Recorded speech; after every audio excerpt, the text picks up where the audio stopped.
Bore da, croeso i chi i'r Oedfa. Bore yma yn braf iawn. Nwyd eto cael cymdeithas gyda'n gilydd a croeso arbennig. Os chi'n ymweld yn ni'n braf iawn cael eich cwmni chi ar fore Sul i addoli yr arglwydd y bore yma. Fe chi'n gweld Emyr yn arwen ni yn yr Oedfa bore yma, a os dwi'n mynd hefyd am 5 o'r gloch y pnawn yma. A fe chi'n gweld hefyd mae'r bwrdd wedi osod ar gyfer y cymyn. A bydd yna gyfle i ni gymryd swper arglwydd gyda'n gilydd yn ystod yr Oedfa. A croeso chi aros am y cymyn ac i gymryd o'r cymyn os chi'n credu yn yr arglwydd Iesu Grist fel gwaredwr ac arglwydd. Ar ôl yr Oedfa, bydd yna 5 munud o hoi a cyfle i bobl cael paneidiau trwy'n yr ystafell gefen, ac yna bydd yna gyfarfod aelodau sydyn fan hyn. Felly cofiwch am bydd falle bydd Emyr yn sôn am hynny ar ddiwedd yr Oedfa, ond i gasglu fan hyn ar ôl pigo lan eich paned os chi'n aelod er mwyn cael cyfarfod sydyn. Yna mae'r ysgol Sul yn dilyn hynny am tua 11:45, ac yna ambell i beth am yr wythnos sydd i ddod. Mae cyfle gweddi nos Fawrth dal yn dilyn A Passion for Life, yn cwrddannhau pobl ac un grŵp ar Zoom. Dyma'r wythnos ola, cyfle i wylio'r fideo ola gyda'n gilydd ac i gyfarfod ac i weddio. A felly cofiwch am hynny yn rhai gwahanol pobl yn 7:45 nos Fawrth.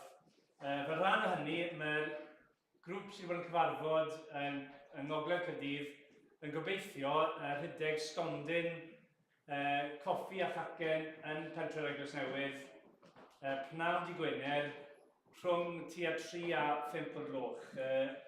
Ac felly, os chi'n gael ac gallu helpu, neu os eich chi'n dda'n coginio am gallu cynnig cacennau, y bwriad yw i godi arian ar gyfer Wcrain a hefyd i cyfle i ysbysu bobl am gweithgareddau gwahanol yr eglwys ac yn arbennig gweithgareddau'r eglwys dros gyfnod y Pasg ac i wahodd pobl i ddod i gyfarfodydd. Felly cofiwch am hynny, a os ydych gallu rhoi rhywbeth, byddwn ni'n werthfawrogol iawn o hynny. Ddim wedi res grŵp Mam a'i Phlentyn yn cyfarfod amser cinio Dydd Gwener nawr yn capel yn Llanisian, yn yr adeilad yna. Jyst yn gofio am y gwaith yna mewn gweddi, oedd yna tipyn o bobl oedd ddim yn rhan o'r eglwys yn dod i'r grŵp hynny pan oedd e'n cyfarfod lawr yn Harriet Street yn Caerdydd, ond wedi symud gan bod y parcio yn mwy lai'n amhosib i bobl, ond ddim eto wedi gweld pobl gwahanol yn troi fewn i'r grŵp yna yn Llanisian. Felly cofiwch amdano mewn gweddi, a hefyd os chi'n nabod rhywun, byddech chi yn gallu gwahodd i fynd i'r grŵp Mam a'i Phlentyn yna, yna plis cofiwch bod yn cyfarfod ar Ddydd Gwener. Ni'n cyfod y manylion i bod ar y sgrin. Ddim yn siŵr os bydd clybiau plant pobl ifanc Dydd Gwener yma eto, ond yn ei roi gwybod i chi yn agosach i'r amser. Ac yn ola, wythnos i ddillun, mae nifer ohono ni yn mynd ar wyliau'r capel i Fyn y Groes. Os chi heb dderbyn e-bost gyda'r manylion dros y penwythnos yna, os ych chi weld leri ar ddiwedd yr Oedfa am fwy o fanylion ynglyn â'r gwyliau. Dwi'n meddwl mai dyna y coeddiadau. Welwn ni agor yr Oedfa trwy droi at Dduw mewn gweddi.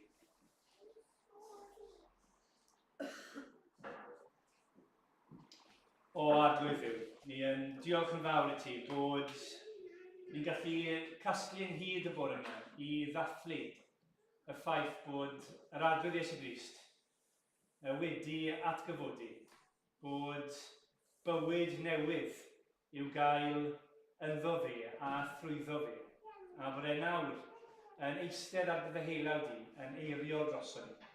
Arglwydd ni'n diolch i ti bod bore yma ni'n gallu dod ato ti yn bobl, gweitha amgylchiadau falle, yn bobl llawn gobeith, yn llawn ffydd, yn ymwybodol bod gwaith gorffenedig yr arglwydd Iesu Grist ar y groes dros ein pechodau, dros ni wedi cael ei dderbyn gan ddew y taith, a bod ni nawr yn gallu dod wedi wisgo yn ei gyfiawnder ni ger dyfrodi.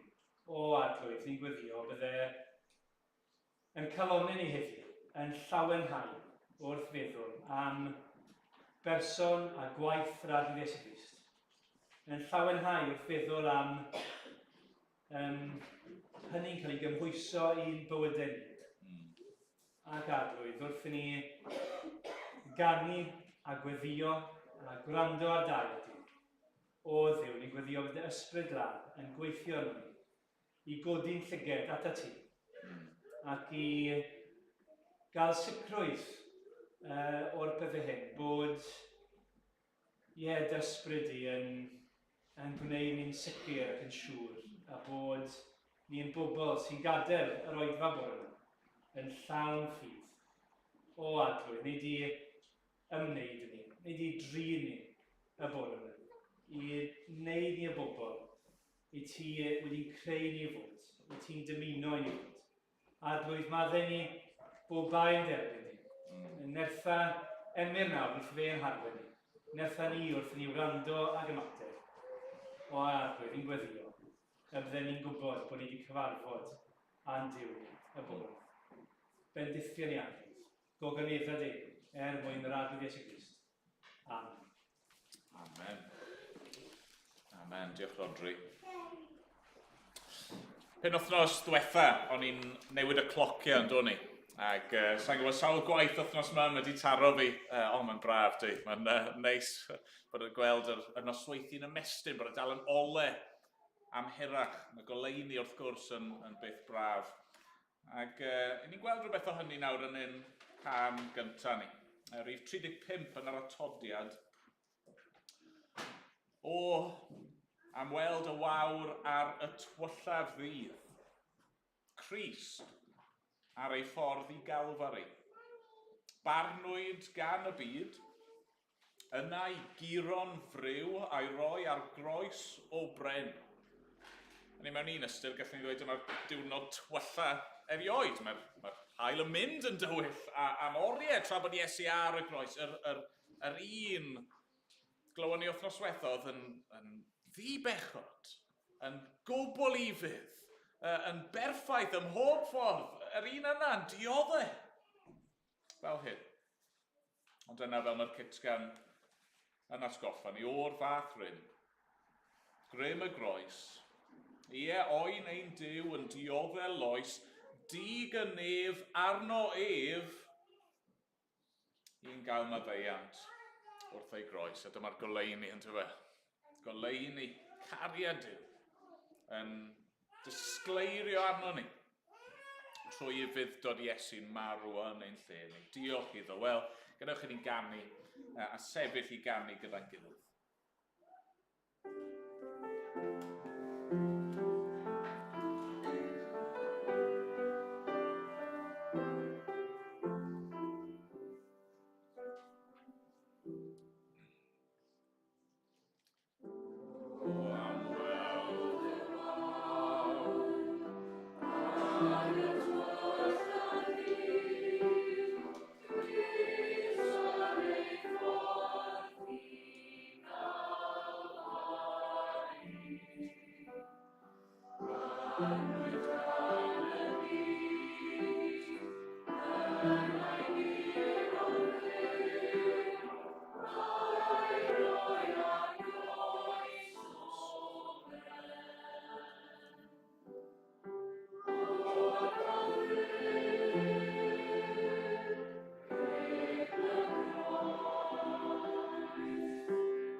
Blant, chi'n cofio wythnos diwetha, wnaethon ni feddwl am y ffaith bod Iesu wedi ufuddhau. Ond oedd e'n ifydd, oedd e wastad wedi gwrando ar y tad a wastad wedi gwneud y peth iawn. Okay? Nawr heddi, bore yma, ni'n dal yn mynd i feddwl am sut oedd Iesu'n ifydd, ond bore yma, ni'n mynd i ganolbwyntio ar y ffaith bod e wedi ufuddhau a gwrando ar y tad ac wedi dioddau drosto ni. Bod e wedi dioddau drosto ni. Chwa be, os oes rhywun yn gweud wrthoch chi i wneud rhywbeth sy'n mynd i frifo chi, fel arfer mae'n syniad da i beidio gwrando, yn dydy? Chwa, pan o'n i'n fach, oedd mam a dad yn dweud i fi, os oedd dy frawd neu dy chwaer yn dweud i ti roi dy lawd i yn y tan, bydda ti'n gwrando yn nhw? Wel, na. Na. O, chwa be, o Duw y Tad wedi gofyn i Duw y Mab, Iesu, i ddod ac i ddioddau mwyn achub ni. Ac oedd Iesu, Duw y Mab, wedi cytuno, wedi dewis dod a fe wnaeth e ddioddau ein mwyn ni. A dyna be ni'n mynd i feddwl am bore yma, dyna pam ni'n dathlu y Pasg, a mae mor bwysig bod chi'n trio gwrando ac yn trio meddwl am y pethau hyn. Okay? Right, ni'n mynd i ddarllen o Luc, pennod 22 bore yma. Wythnos diwetha, dyn ni cofnod Marc o ardd Gethsemane. Heddi ni'n troi at gofnod Luc. Luc 22, adnod 39 ymlaen i 46. Dyma air ein Duw ni.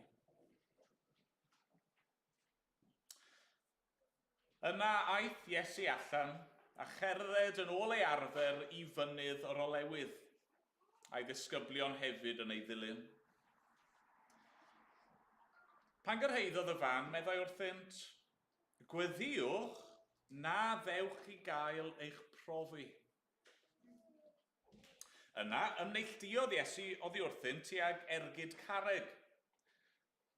A chen benlinio, dechreuodd weddïo gan dweud, o dad, os wyt ti'n fodlon, cymer y cwpan hwn oddi wrthyf.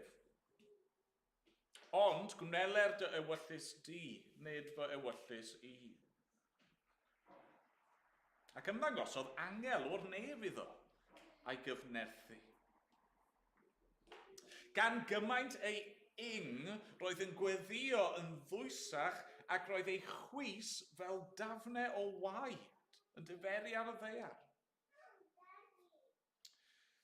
Cododd o'i weddi a mynd at ei ddisgyblion a cael yn cysgu o achos ei gofid. A ddau wrthynt, pam rydych yn cysgu? Codwch a gweddiwch na ddewch i gael eich profi. Amen. Amen. Fi'n mynd i ofyn i Rian Evans i ddod ymlaen i sôn ychydig bach am rai o'n cynlluniau ni dros y Pasg. Diolch, Rian.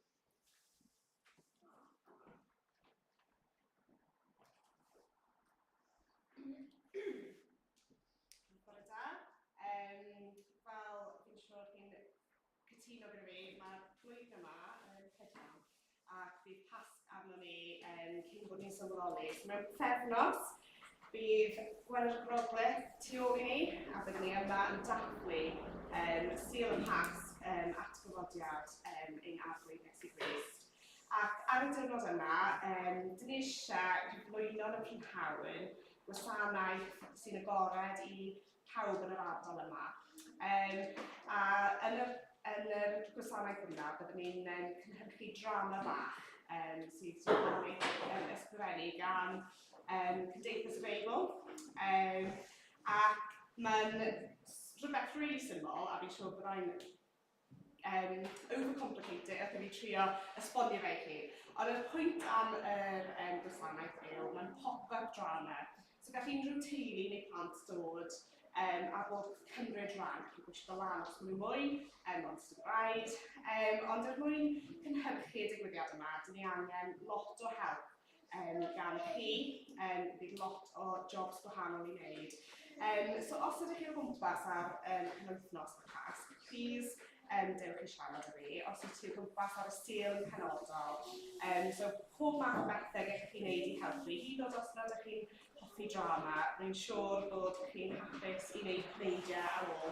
Siŵr bydd rai o'n chi'n hapus i fod yna ar y cornel er mwyn siarad â pobl newydd sydd eisiau gwybod mwy. Neu hyd yn oed cynnig gweddio dros pobl sydd eisiau siarad bellach. Falle rai o'n chi eisiau bod rhan o grŵp cerddoriaeth bach fel oedd gyda ni amser yn Nadolig. Falle bod chi'n fodlon yn gweddio dros y digwyddiad, yn rhywbeth gallwn ni gyd wneud yw gweddio yn yr wythnosau yn rhedeg lan at y peth. Falle bod chi'n nabod teuluoedd, gallwch chi gwahodd, neu hyd yn oed sy'n rhaid bod yn teulu, gallwch bod unrhyw un bydd yn hwyl i pobl i dran. So unrhyw un chi'n mwyn gwahodd y prynhawn yna. Bydd y gobaith o roi mas fath o party bags yn rai sydd yn dod, so falle gallu ti helpu gyda cael gafel o'r peth o'r stwff sydd yn mynd yn y party bag ac rhoi nhw at ei gilydd os oes amser sbar gyda chi yn y gwsweithlu. So unrhyw beth gallwch chi cynnig i helpu, byddwn ni'n gwerthfawrogi yn fawr. A fel ni'n gweud, y peth pwysig yw jyst gweddio a gwahodd. Ni'n really excited am cyfle yma i fod gallu rannu yn rengil gyda pobl yn y fardal yma.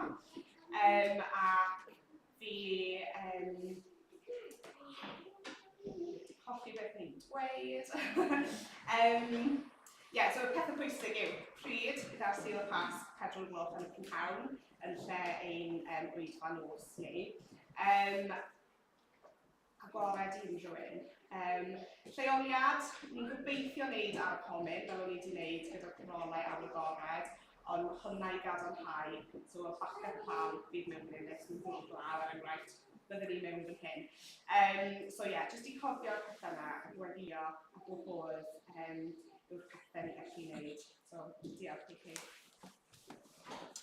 Gwych, diolch Rian. Mae gennych ni weddio, dwi'n gilydd, ni'n mynd i droi at Dduw mewn gweddi.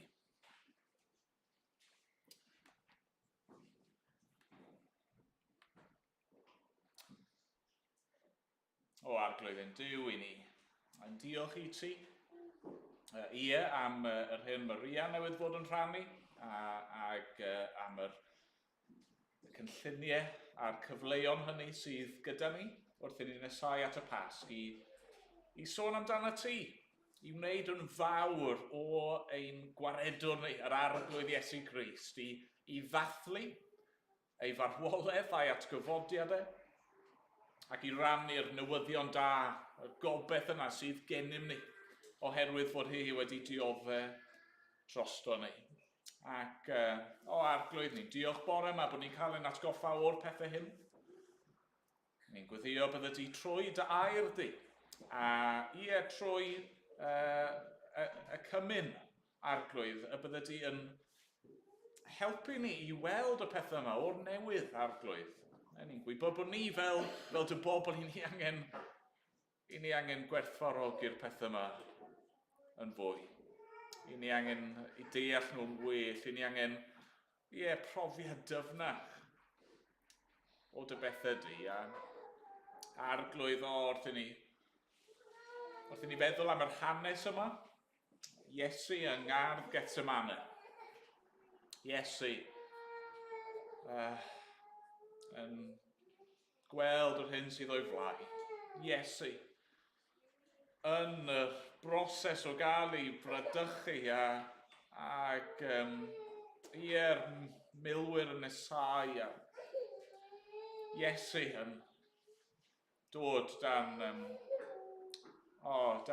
bwysau. Yn gweddio ei enaid yn drist hyd angen, yn chwysu dafnewaid arglwydd. I ni'n teimlo bod ni mewn ffordd ar ryw dir sanctedd fan hyn. Ac ni'n gwybod mae nid dyma oedd dechrau dioddefaint Iesu drosto ni. A nid dyma'r diwedd chwaith. A felly arglwydd wrth i ni feddwl bore yma am yr arglwydd Iesu, am ei ddyddod e'n diodde'n ein lle. Helpa ni arglwydd i weld, unwaith eto, pa wahaniaeth mae hyn yn ei wneud i ni. Arglwydd, cysura ni a nertha ni, ro heddwch i ni, trwy dy air ddyn i'r bore yma. Dad, ni'n gofyn bydde ti gyda ni nawr, ni'n cyflwyno gweddill yr oedfa, cwrdd aelodau yn dilyn, gweddill y dydd hwn i ddofal di yna. Dad, bydd gyda ni, yn enw'r arglwydd Iesu. Amen. Amen. Ganwn ni eto rhif 13 yn yr atodiad.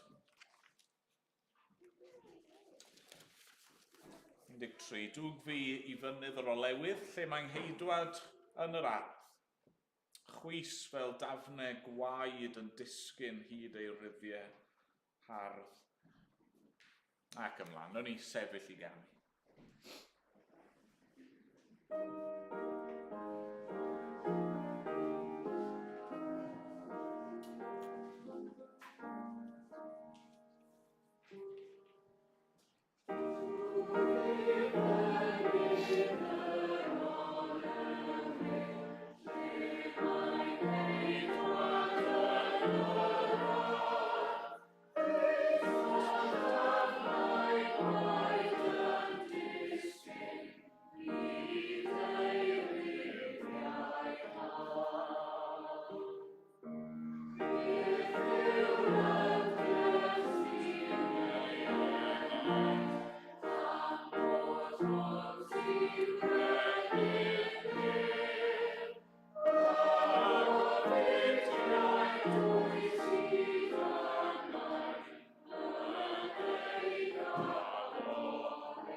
Wel, wrth i ni nesau at y Pasg, ni wedi treulio nawr bythefnos, wythnos diwetha ac wythnos yma, yn canolbwyntio ar ufudd-dod yr arglwydd Iesu Grist. Ac yn dechrau yng ngardd Getsemane, mynydd yr olewydd, ac yna'n meddwl yn ehangach am beth i ni'n wybod am ufudd-dod Iesu, a pa wahaniaeth mae ufudd-dod Iesu yn ei wneud i ni.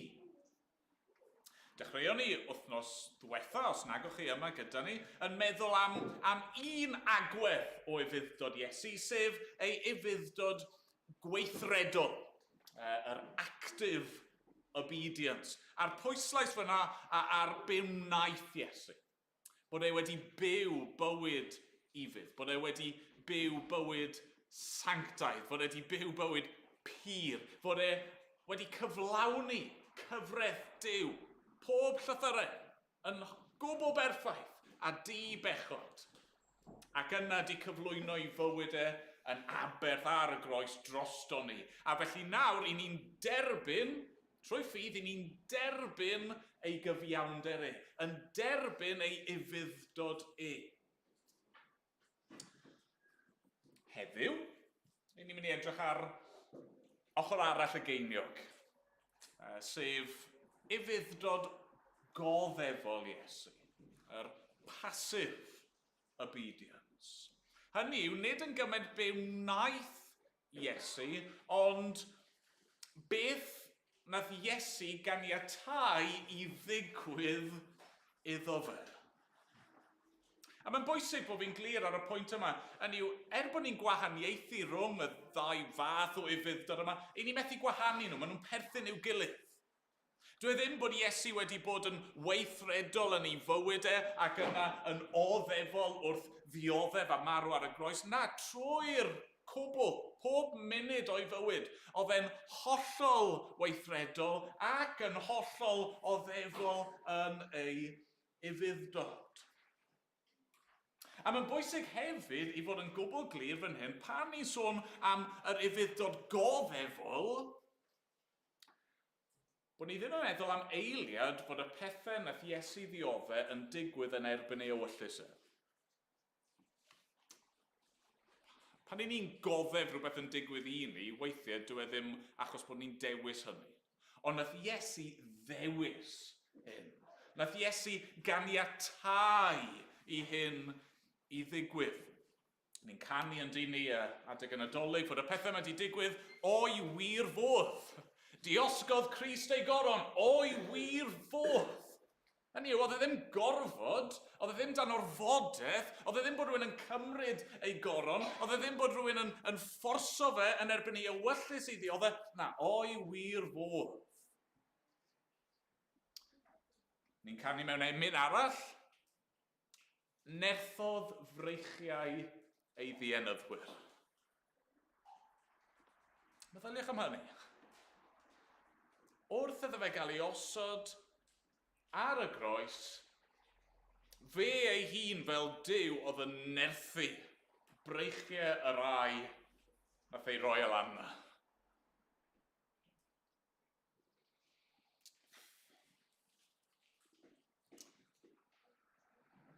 Neu, fel mae'r arglwydd ei hun yn dweud, Ioan 10:17, mae'r tad yn fy ngharu i, oherwydd fy mod yn rhoi fy einioes i'w derbyn eilwaith. Nid yw neb yn ei dwyn oddi arnaf, ond mae fi ohono fy hun sy'n ei rhoi. Mae gennyf hawl i'w rhoi ac mae gennyf hawl i'w derbyn eilwaith. Hyn a gefais yn orchymyn gan fy nhad. Nawr wrth i ni feddwl am ufuddod Iesu yn diodde, mae yna ddau beth hoffwn ni i ni weld bore yma. Pwynt cyntaf yw hyn. Mae Iesu yn dioddef yr hyn rydyn ni yn gwynebu, mwyn cydymdeimlo gyda ni. Mae wedi hwnna to, yn ei fywyd ac yn ei farwolaeth, mae Iesu yn dioddef yr hyn rydyn ni yn gwynebu, mwyn cydymdeimlo gyda ni. Nawr gaethon ni rhyw awgrym o hynny, yn ein darlleniad ni yn Luc 22. Mae Iesu yn amlwg yn diodde, mae'n amlwg yn cael ei brofi, a mae'n annog i ddisgyblion yn dydy i weddio. Mae'n dweud, gweddiwch na ddewch i gael eich profi. Ac mae'n gweud yr un peth eto ar y diwedd, ar ôl i ffeindio nhw'n cysgu yn ei galar. A mae'n dweud, pam rydych yn cysgu, codwch, gweddiwch na ddewch i gael eich profi. Mae ganddo fe gonsarn dros ei ddisgyblion. Mae ganddo fe ofal am yr hyn maen nhw yn mynd i wynebu. Ac wrth gwrs, mae hynny'n rhan allweddol o pam fod Iesu wedi dod i'r byd. Mae e wedi dewis dod yn un ohono ni, wedi dewis uniaethu ei hun gyda ni, mwyn gallu cydymdeimlo gyda ni. Wrth iddo fe ddewis ddod i'r byd, fel dyn, wnaeth mab Duw, neu Duw y mab, ddewis ddod yn berson gyda popeth sydd ynghlwm â hynny. Falle bod rai o'ch chi blant i gweld y ffilm Aladdin. O'n i'n hoff iawn o'r ffilm Aladdin pan o'n i yn fach. Chi'n cofio ar y diwedd, mae Oedfa'r, y dyn drwg, mae e'n gwneud dymuniad, mae'n gwneud wish, mae e eisiau bod yn genie. Iawn?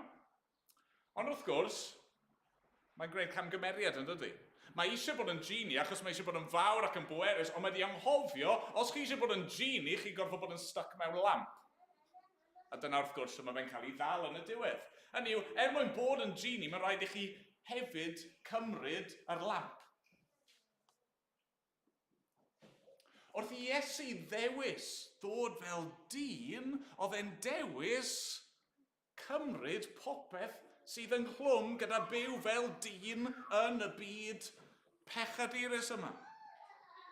Nawr, peidiwch am ddeall, dyw e ddim di dod yn bechadur, dyw e ddim di cymryd natur pechadurus, achos dydy bod yn bechadur ddim yn rhan hanfodol o beth yw hi i fod yn berson. Nôl yn y dechrau, mae Duw yn creu addag Efa pobl di-bechod.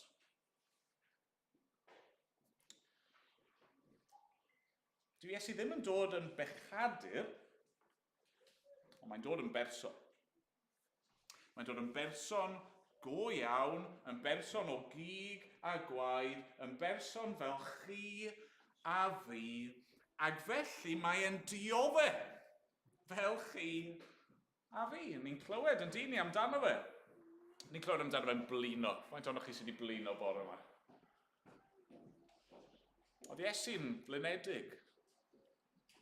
Os dim syndod, ni'n clywed amdano fe'n gweithio ac yn gwasanaethu ac yn aros lan yn hwyr os nad trwy'r nos, yn aml yn gweddio.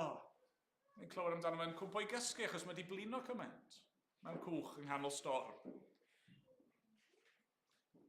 Oedd Iesu di gwynebu straen, cyfrifoldebau, gwaith, yr pwys yma'r gofynion yma, oedd arno fe'r torfeidd, oedd yn dod a ddim yn rhoi gorffwys na unrhyw brec iddo fe.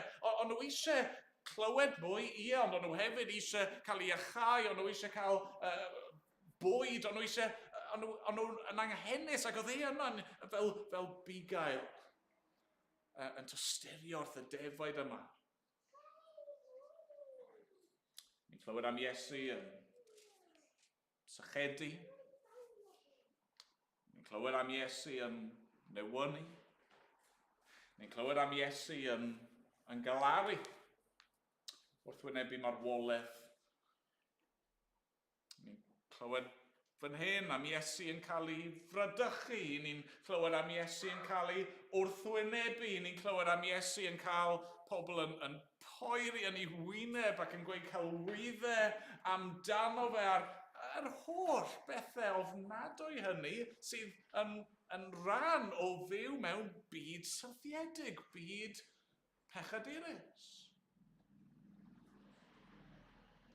A chi'n gweld, mae Iesu felly yn gallu cydymdeimlo gyda ni. Mae'n gwybod beth yw hi i fod mewn poen. Mae'n gwybod beth yw hi i fod dan y lach. Mae'n gwybod beth yw hi i ddioddau. Ac mae hynny yn chwalu yn dydi unrhyw syniad sydd gyda ni fod Duw yn dduw oer, yn dduw pell, yn dduw di-deimlad, di-gysur. Na, mae gennym ni dduw sydd wedi dewis dod i'n plith ni mwyn cydymdeimlo gyda ni ym mhob peth.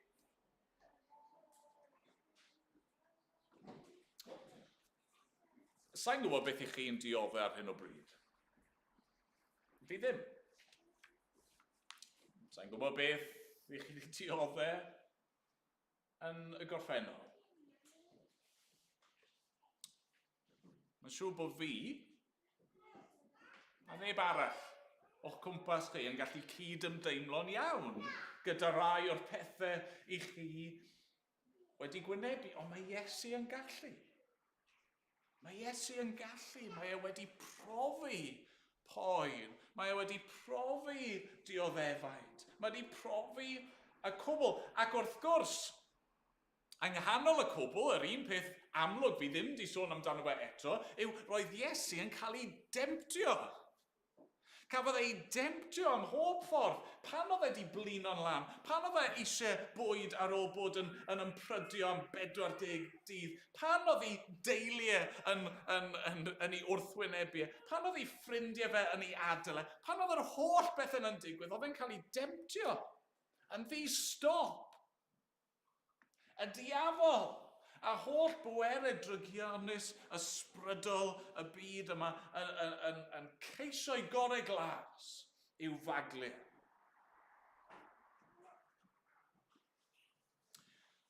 A nath e sefyll yn gadarn. Falle'n cael ei demptio i ame, cariad ei dad. Falle'n cael ei demptio i amau gofal ei dad. Falle'n cael ei demptio i amau cynllun ei dad. Ond mae'n sefyll.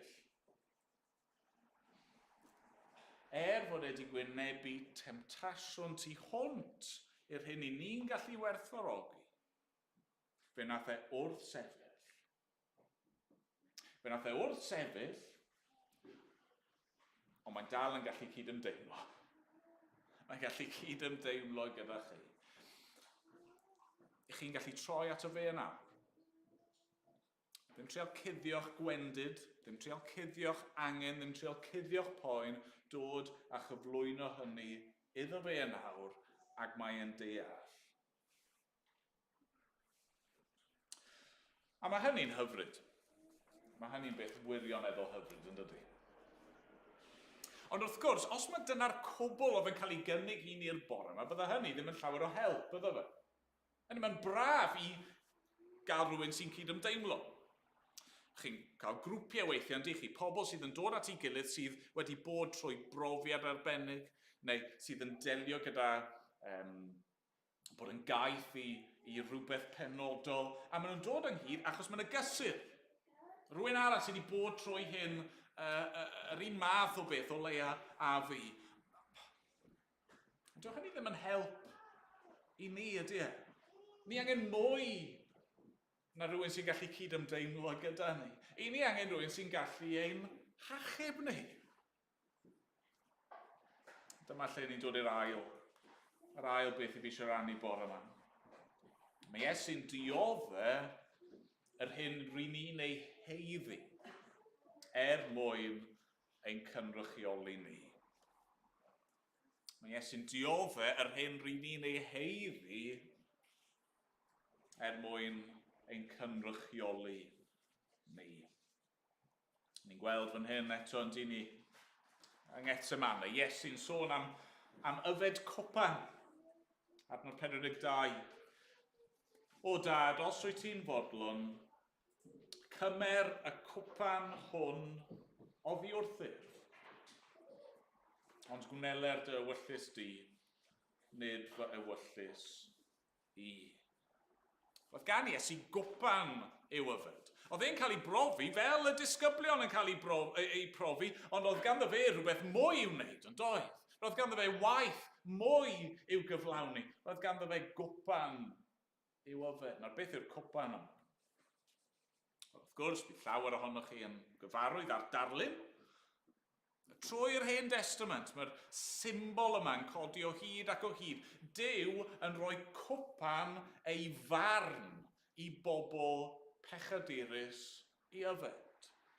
Y cwpan afiach yma sydd yn symbol o gasineb Duw at bechod, a mae Duw yn gorfodi cenhedloedd pechadurus y byd, y reini sydd wedi gwrthryfela ni erbyn i yfed y cwpan yna i'r gwaelod.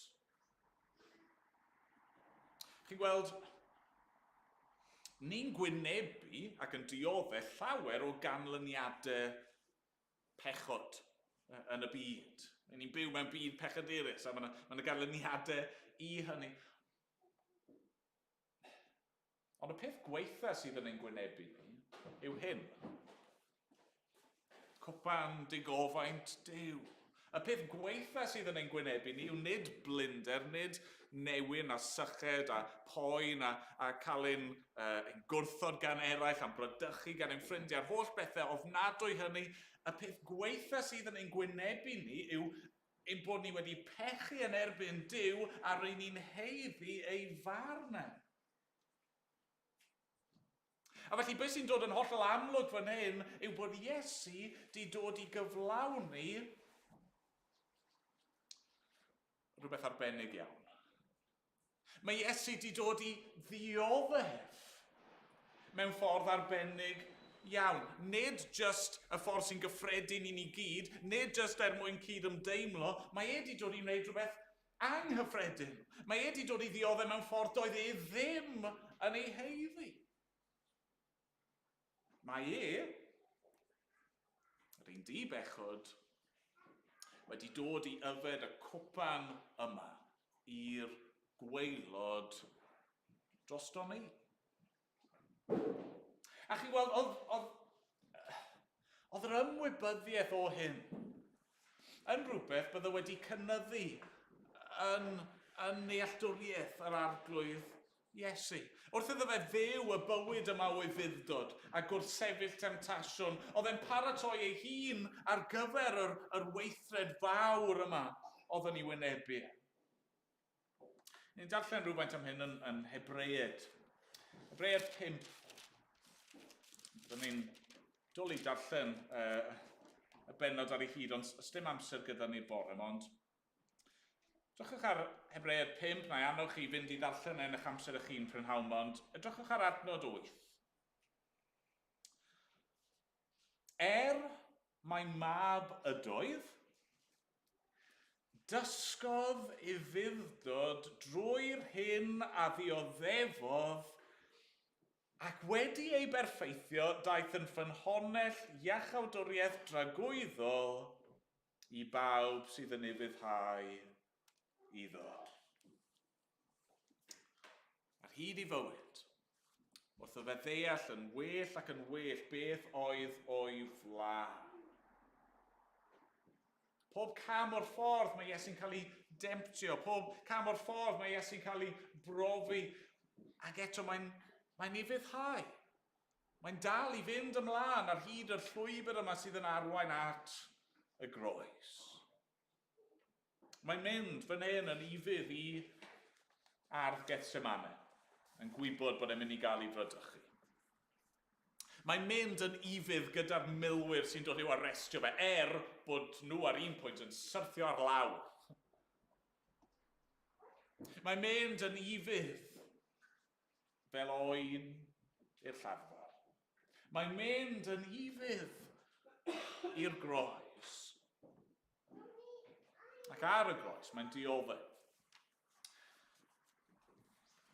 Ar y groes mae'n dewis, dioddef. Mewn ffordd tu hwnt i'n deall ni. Nid yn unig y boen, ac wrth gwrs oedd yna boen corfforol a ruthrol ar y groes. Nid jyst y gwarth a'r gwaradwydd, y boen emosiynol yna. Wrth gwrs oedd hynny'n ffactor, ond y boen ysbrydol ofnadwy yna. O gymryd cosb ein pechod ni arno fe ei hun. Nid just y siampl sydd gyda ni fan hyn. Nid just gallu cydymdeimlo sydd gyda ni fan hyn, mae hynny'n wir. Be sydd gyda ni fan hyn yw ein dirprwy, substitute, un sydd wedi dod i gymryd ein lle ni, a dioddau yr boen a ruthrol yna mwyn i ni gael ein hachub. Sa'n os cael ei erioed i gweld y fideo o crash test dummies. A Mae'r arfer bod yn eitha poblogus angen os maen nhw'n dal yn defnyddio nhw ddim mwy, ond beth oedd arfer digwydd o le, oedd pan oedd car newydd yn cael ei baratoi, i gynllunio, ond nhw'n profi'r car. Ac ond nhw'n gyrru'r ceir yma mewn i wal neu'n taflu rhyw bethau atyn nhw i weld os oedd y car yn saff. Ac y ffordd o'n nhw'n profi'r peth, oedd bydden nhw'n rhoi crash test dummy. I eistedd yn y car oedd yn mynd i gael ei smasho mewn i wal. Oedd e ddim yn saff i roi person. Byddwch chi ddim yn rhoi person mewn yna, achos oedd e'n rhy beryglus i yrru'r car yna mewn i'r wal yna. A felly o'ch chi'n rhoi, oedd e'n naturiol wrth gwrs, rhoi crash test dummy, rhywbeth oedd ddim yn gallu teimlo, ddim yn gallu dioddau i gymryd lle person.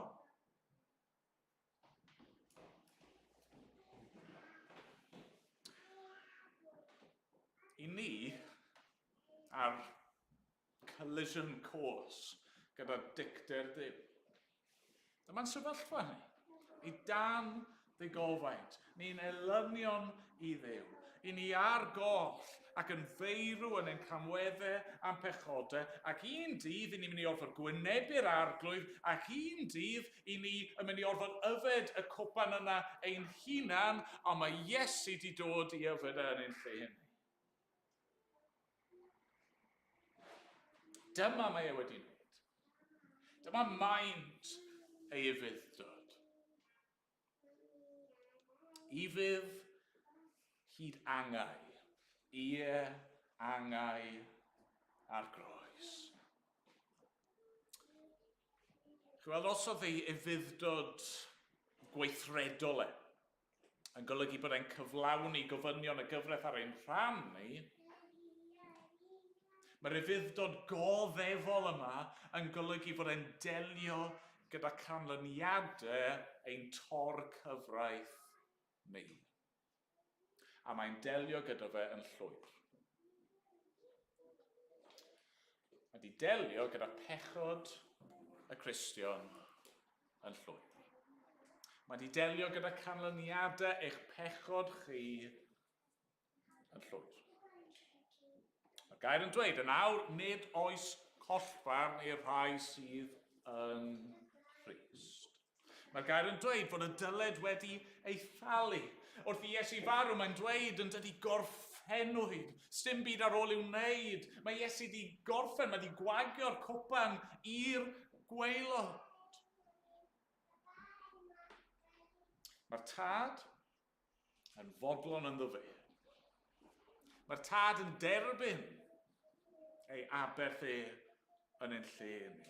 Mae'r tad yn derbyn fod wedi delio a wedi cymryd y gosb yn llwyr arno fe ei hun, a felly chi a fi, os yw'n ffydd ni yn ddyfu'r bore yma, y cwbl sydd ar ôl i ni yw maddeuant, a bywyd, a heddwch.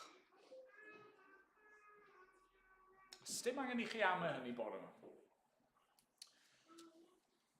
Mae sawl achos di bod yn dod yn y cyfryngau. Rai yn ddiweddar lle mae rhywun wedi gwneud rhywbeth o'i le, ac yna maen nhw wedi cael eu cosbi, ac yna mae'r amser yn dod iddyn nhw gael eu ryddhau. Maen nhw wedi treulio'r amser o'n nhw fod i yn y carchar, yr amser o'n nhw wedi cael ei ddedfrydu iddo fe, ac yna mae'r amser yn dod iddyn nhw ryddhau, a mae pobl yn gofyn, wel, ydy hynna'n iawn? Ydyn nhw wedi talu ddigon?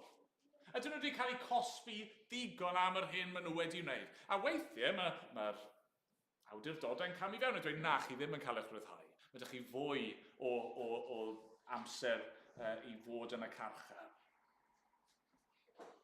A falle bod ni'n poeni hynny am yr arglwydd, mae fel na fydd hi gyda Duw. Byddwn ni yn cyrraedd dydd y farn. Bydd ni'n gwynebu'r arglwydd, bydd rhaid ni roi cyfrif ac yn y dydd yna bydd aberth Iesu ddim yn ddigon ar ein cyfer ni. Ddim o gwbl. Ddim o gwbl. Mae Iesu wedi yfed y cwpan i'r gwaelod. A pan roeddech chi a fi, Pob un sydd â'i ffydd yn yr arglwydd Iesu yn dod ger bron yr orseddfrainc. Bydd dim byd mwy i'w ddweud. Dim un achos i'w roi yn ein herbyn ni. Ond ni'n canu, mae gwaed ac i fuddod fy Nghrist yn cuddio fy meiau yn glir.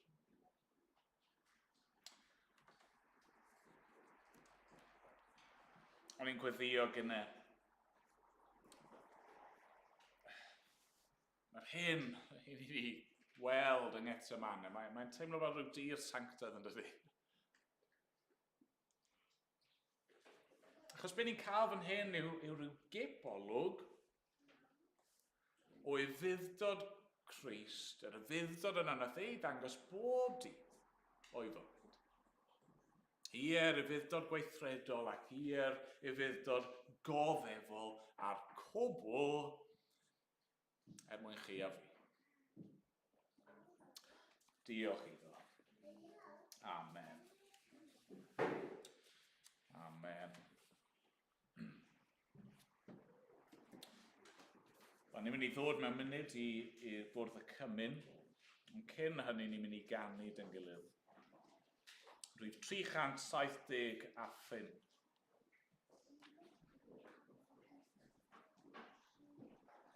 Tri saith pump yn y llyfr yma. Gwyl ar y croesbren acw, gyfiawnder mawr yn ei. Doedd thineb a thrigaredd yn gorwedd mewn un lle. A chariad anfesurol yn awr i gyd yn un fel afon fawr lyfeiriol yn rhedeg at y dyn. Cynefin iawn a dolir, ac wr gofidus fi. Dwy'n tangnefedd, rhyfedd ac iechyd llawn i ni.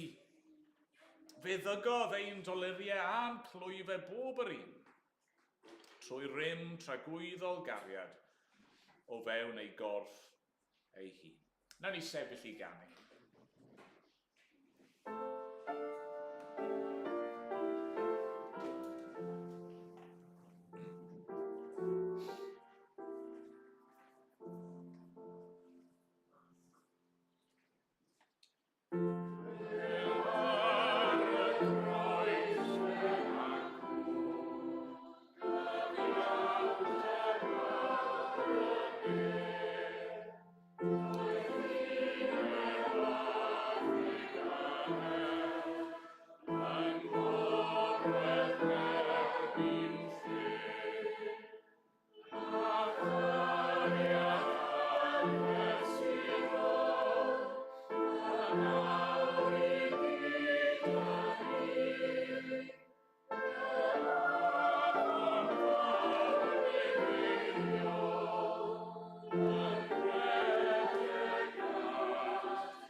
O'n i'n dod at fwrdd y Cymyn, ac mewn un ystyr gallwn ni ddweud bod yna ddim testyn fwy priodol,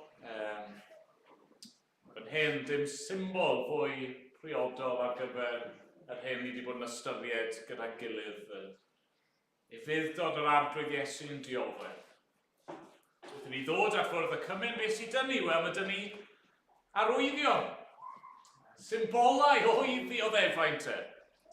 Ei gorff wedi dorri fel y bara yma sydd wedi cael ei dorri yn ddarnau bach. A ei waed e yn cael ei dywallt ar y groes fel yr gwyn yma mewn cwpanau ar ein cyfer ni. A trwy hyn, ni'n gweld Iesu yn dioddef ein mwyn ni.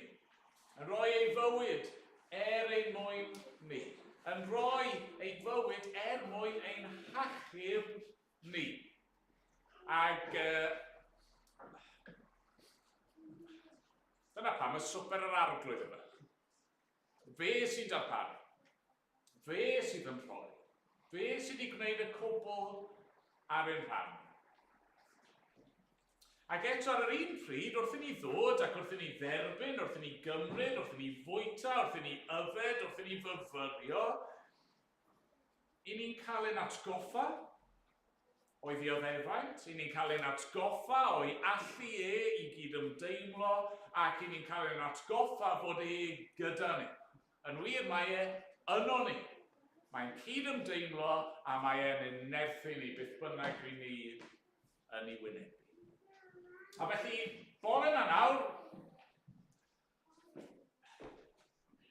os ych chi yn Gristion, os ych ffydd chi yn y pethau hyn, os yw'ch ffydd chi yn yr arglwydd Iesu, cymerwch, bwytwch, yfwch a dathlwch yr hyn mae ei wedi wneud drostoch chi. Os nag ych chi'n Gristion, yna i ni'n annog chi i beidio cymryd ac yn hytrach i ddefnyddio'r amser yma i fyfyrio, defnyddio'r amser yma i feddwl am beth ych chi wedi glywed bore yma ac i geisio'r arglwydd yn y munudau nesaf yma. Mae Dewi mynd i weddio gyntaf, yna fydd y bara'n cael ei ddosbarthu. Os newch chi gadw'r bara, fel bod ni'n gallu cydfwyta. Ac yna, yr un modd bydd Rodri yn rhoi diolch am y gwyn, bydd hynny'n cael ei ddosbarthu. Ond cadwch fel bod ni'n gallu yfed gyda'n gilydd. Unwaith eto, jyst i gadarnhau, mae'r bara yn ddi-gluten, di-allergens, ac mae'r gwyn yn ddi-alcohol, felly does dim rwystrau i gymryd yn hynny o beth. Diolch, Dewi.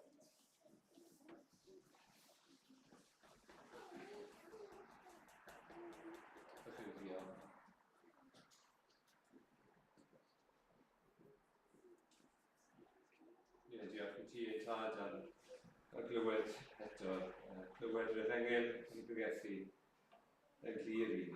Ond i yn gofyn, byddwn ni wir, bob un o'n ei bod yma yn deall yr efengel yn iawn. Bod ni yn dod y bore yma allu i dy ofni di. Fel y lleidr ar y groes sy'n dweud wrth y llall, hwn yn dweud ti ofni di. Roedd i ni yn heiddi, yn ddedfryd ni, yn heiddi. Ddedfryd yna bod ni yn eio, yn heiddi barn Duw. A bod yna wir yn bob un ohono ni. Ond fel oedd y lleidr yna'n dweud, yn ni wnaeth hwn ddim o'i le. Ni'n gofyn nawr, yn y munudau yma, bydde ti yn ddangos i ni Iesu faint dy ymdrech, faint oedd e'n costio, erbyn ni, wir i ddeall yr efengel, sy'n deall yr efengel yn iawn, bod ni ddim eisiau siarad yn ddim byd arall, ddim eisiau meddwl yn ddim byd arall, bod ni jyst yn dyddoli ti, a roi'n hyn yn llwyr i ti. So madde ni, clonen ni dal bod yn caled, bod ni ddim yn dygaru di ac yn dygarmod di fel y dylen ni. Gwyddio nawr, bob un ohono ni yma, ni'n gwybod beth am yr ofn yna. Gwybod, ni'n sefyll gyda blaen di, a dim byd gyda ni. Ni'n wisgo dros ein pechodau ni fel tai. Bod ni yn hollol eio gyda blaen di. Bod ni angen cael yn hachub. Bod ni'n cyflwr trienus yn y tirfol. A bod dim gobeith ni o gwbl. Bod na ddim heddwch na tangnefedd. Heb bod ni wedi credu yn yr agwedd Iesu Grist. Ni'n dod eto nawr. Goffa yn hynny, mae'r fuddod yma a beth Iesu drosto ni, yw'r unig o beth sydd gyda ni, heb hyn. A jyst gyda ni ddim byd i'n cael yn ogi yn llawer rhai ni y bod yma. Ond ni'n diolch i ti oherwydd y fuddod Iesu Grist. Yn bod ni ar gobeith sicr, gobeith o fywyd trefnifol, bywyd o dy nabod ti, bywyd yn gwybod ble i ni'n mynd. Bod ni'n mynd, bod ni ar daith, bod ni'n mynd i fod gyda ti. Bod yna baradws, bod yna le. Lle dos na ddim pechod, a dos na ddim poen. Diolch i ti, bod hyn i gyd, oherwydd beth Iesu Grist i gosod i feddwl, wedi mynd o'i wirfodd, wedi mynd baratoi lle i ni.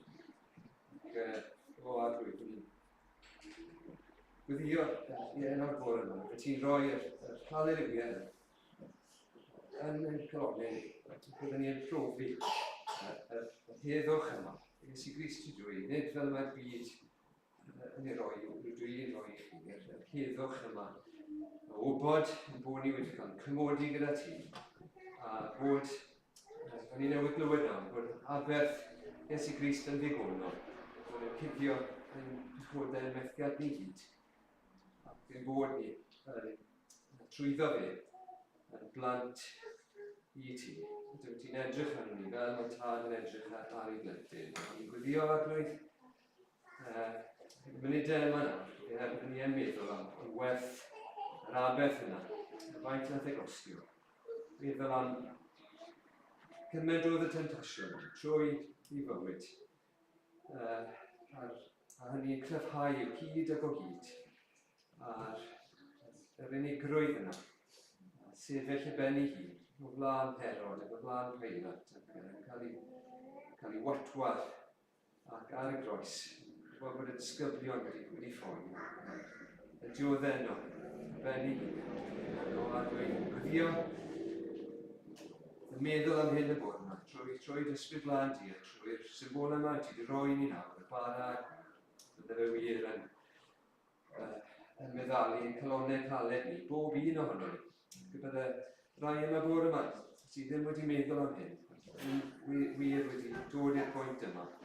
A dwi'n bydde ti yn peri bod ni gyd, bobl sy'n edrych ar rhai, ac yn credu, yn trystio drwy, y marwolaeth, yr arglwydd Iesu Grist dros ni. Diolch i ti, bod trwy aberth a trwy'r atgyfodiad wedi concro marwolaeth, gelyn ola. Diolch i ti. Am yr efengyl, o arglwydd, bydd gyda ni. Bob un ohono ni nawr, ti'n gwneud gyda ni, bob un yn y gorau. Diolch i ti bod ni'n dod i fydd gyda'n gilydd. Nid jyst y ben yn hyn, ond gyda'n gilydd i weddau, i fyfyrio a'r aberth yr arglwydd Iesu Grist. Aros gyda ni. Diolch i ti. Am dan o ni. Amen.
Mae'r apostol Paul yn cyfnodi'r geiriau yma. Fe dderbyniais I oddi wrth yr arglwydd, yr hyn hefyd a draddodais I chwi. I'r arglwydd Iesu yn os y brydychwyd ef, cymryd bara. Ac wedi ddyddio fe'i torodd a dweud hwn yw fy nghorff sydd eraill mwyn chwi. Gwnewch hyn pob amdano. Rydych ni fwyta gyda'n gilydd.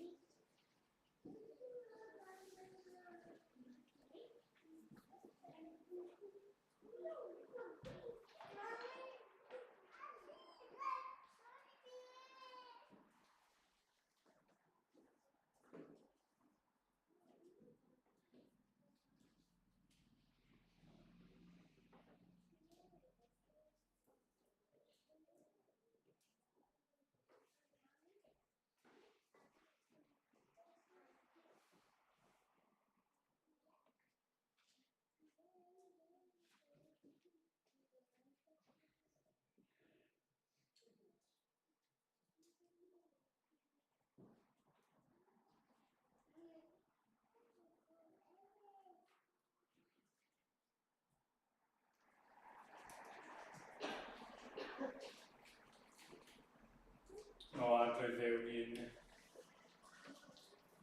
rhyfeddu ac yn diolch I ti am dy fab yr adrodd Iesu Grist. Diolch I ti bod wedi yfed y cwpan i'r gwaelod. Bod yr unig un oedd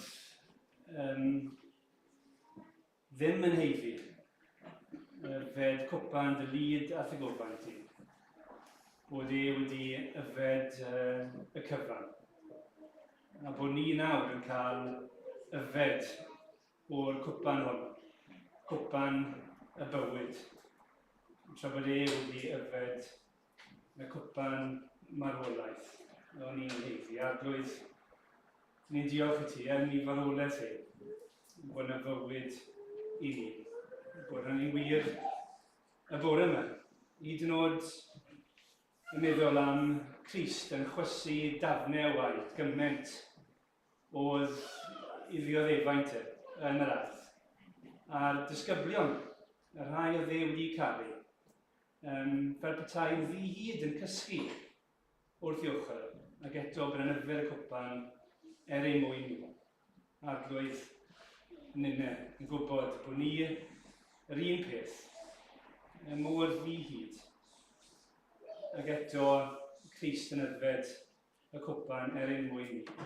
Arglwydd madden ni bod ni mor ffôl, mor anghofus ac arglwydd diolch I ti bod ti'n rhoi'r elfennau yma i'n atgoffa ni o waith gorffenedig Crist drosto ni. Ac arglwydd ni'n diolch I ti am y rhyfeddod bod dim mwy i'w dalu, bod dim amheuaeth am ein cyflwr ni'n sefyllfa ni ger dyfron di, bod y cyfan di ddelu gyda trwy'r arglwydd Iesu Grist. O Dduw, ni'n meddwl bod y pethau mewn wir rhy fawr I ni o ystyried yn llawn ac I ddeall yn llawn. Ni'n diolch ti am yr hyn ti'n datguddio I ni, am dy ras ti'n datguddio nhw I ni. Ac arglwydd ni'n gweddio nawr wrth ni gymryd o'r cwpan hyn. Byddai'r gwirionedd yna trwy waith yr ysbryd glân yn fendith arbennig I ni. Arglwydd ni'n diolch I ti bod Crist nath fynd trwy'r cyfan ar ben I hun yn golygu bod ni nawr yn gallu dod gyda'n gilydd I thaddoli.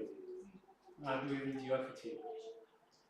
Bod wedi marw yn unig a pawb wedi adael. Pan byddai'n dod nôl ac yn dychwelyd bydd yn dod i gasglu bobl yn hyd. A bydd dim gwahanu mwy. Arglwydd o'r syched ni am y dydd hwnnw. A pa bod ni'n byw mewn ffordd, nid achos bod rhaid ni, ond achos bod ni wrth yn bodd, yn plesio'n gwredwr. Byw mewn ffordd sydd yn gymwys i'r dydd hwnnw. Arglwydd cadw'n llyged ni ar hynny. Ac ar waith Crist drosto ni. Fel bod ni'n bobl sydd wrth gyfodd ni. Ac yn llawn gweithredoedd da. Arglwydd trig yr hardd ni. Maddau ni a derbyn ni yn unol ac yn heiddiant yr arglwydd ysgrifft. Amen.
Yr un modd hefyd fe gymerodd y cwpan ar ôl swper, gan ddweud y cwpan hwn yw'r cyfamod newydd yn fy ngwaed i.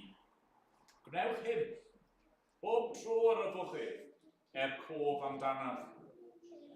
Oherwydd bob tro byddwch yn bwyta'r bara hwn ac yn yfed y cwpan hwn, rydych yn cyhoeddi marwolaeth yr arglwydd, hyd nes y dan. Fechy ni yfed gyda.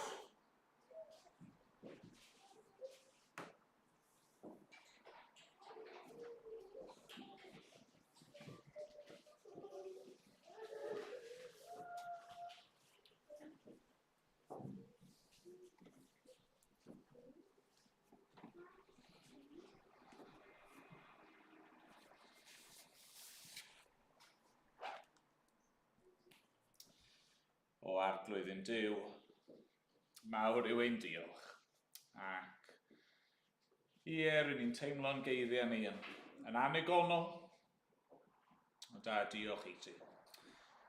A ni'n gofyn nawr arna ti arglwydd i barhau i siarad â ni, trwy'r air, trwy yr bregaeth weledol i ni newydd i gael yn y bara a'r gwyn arglwydd, siarad a'n calonna ni. A dangos i ni, maint y gariad i ni.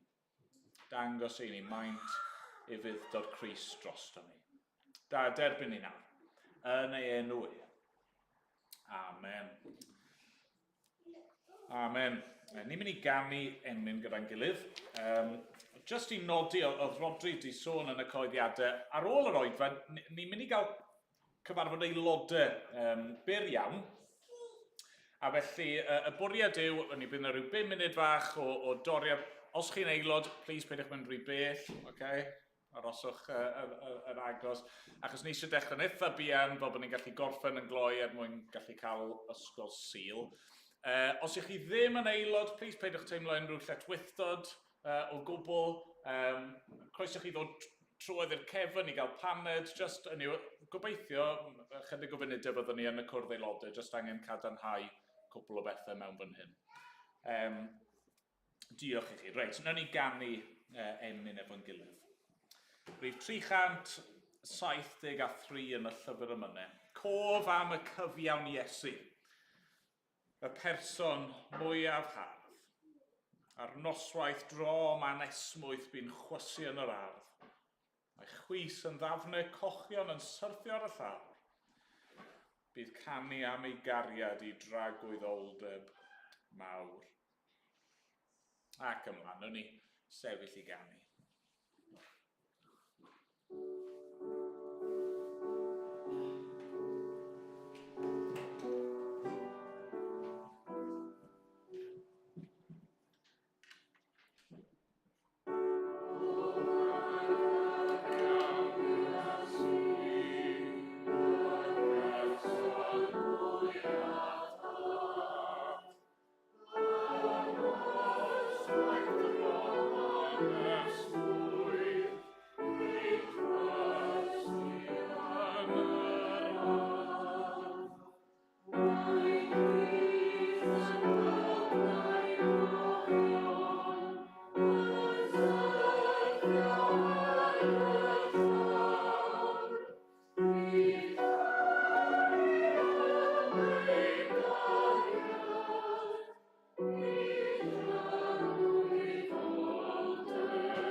Derbyn ni felly yn ddiolchgar am ein bod ni'n dod yn enw ac yn heiddiant yr arglwydd Iesu Grist.